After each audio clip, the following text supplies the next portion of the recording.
Ok, donc là, si vous arrivez sur un chantier et que du coup le client vous a dit que le volet faisait quelques centimètres et s'arrêtait, ce qu'il faut faire déjà, c'est aller voir au coffret.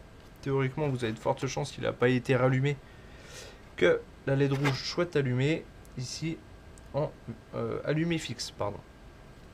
Donc là, du coup, on va lui demander de s'ouvrir. Je suis peut-être déjà en fin de course. Ok, on va aller en fermeture. Voilà, il a fait quelques centimètres, il s'arrête et j'ai un voyant rouge. Ce voyant rouge fixe veut dire qu'il y a un problème dans mes fins de course. Première chose à vérifier, déjà, c'est l'état de la boîte de connexion. Il y a de fortes chances que le problème vienne d'ici. On est à peu près sur plus de 90% des cas dans la boîte de connexion. Qu'est-ce que j'ai fait ici? J'ai juste débranché mon fil de fin de course. Donc là, c'est un moteur qui a deux fils de fin de course. J'ai marron et noir. J'ai débranché mon noir, ce qui m'a créé ma panne.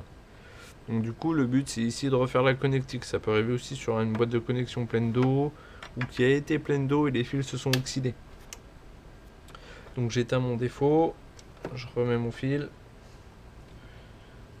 Tac, si mon contact est bon, théoriquement, je devrais retrouver des fins de course. Je rallume, j'ai plus mon voyant rouge, j'ai mon voyant vert en plus qui est allumé, c'est bon signe. On fait tourner le moteur. Et voilà.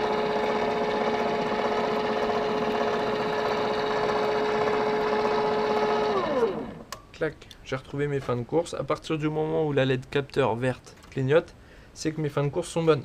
Donc là, c'était juste un problème de branchement, problème de contact, ça peut arriver dans la boîte de connexion. Ce qu'on peut également faire, c'est tester les fils qui vont du coffret à la boîte. Ça se trouve, j'ai un fil qui a été sectionné, il y a pu y avoir des travaux ou autre, peu importe. Il faut vérifier ces deux fils. Théoriquement, donc là je vais débrancher du moteur. Là j'ai plus de contact. Je devrais avoir une tension entre ces deux fils en 24 volts courant continu. Alors le multimètre, tac. Courant continu entre marron et noir. Ok, j'ai bien mes 24 volts. Théoriquement, c'est les mêmes que ici. Marron et noir. 25 volts, 24. C'est pareil. Donc là, du coup, ça, mes deux fils ici, ils sont ok. Si je vais tester les fils de mon moteur, donc le capteur de mon moteur, peu importe si mes fils fin de course ici sont branchés ou pas. Là, je vais les brancher pour avoir des fins de course. On se met le testeur en mode ohmmètre. Test de continuité. Quand on touche nos stylets, le courant passe et il bip. Donc on va vérifier sur les fils du moteur. Donc sur les fils marron et noir du capteur du moteur.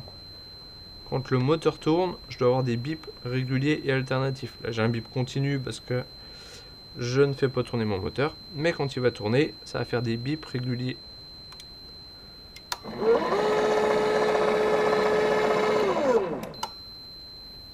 J'ai créé un problème de fin de course avec mon multimètre. Puisque du coup mon coffret n'analyse pas.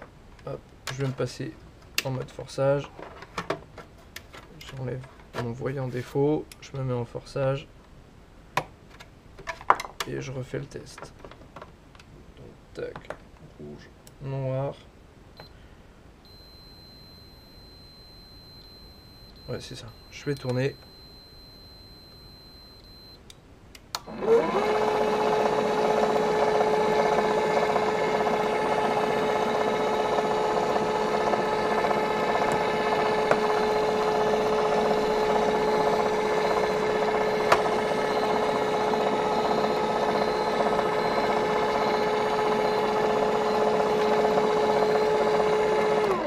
Voilà. Et les impulsions que j'entendais à mon multimètre, ce sont les impulsions du capteur du moteur. Donc là il est bon. Petite particularité que l'on peut avoir sur les moteurs à capteurs mécaniques, on peut tester le capteur. Sur les capteurs inductifs à 3 fils, on ne peut pas.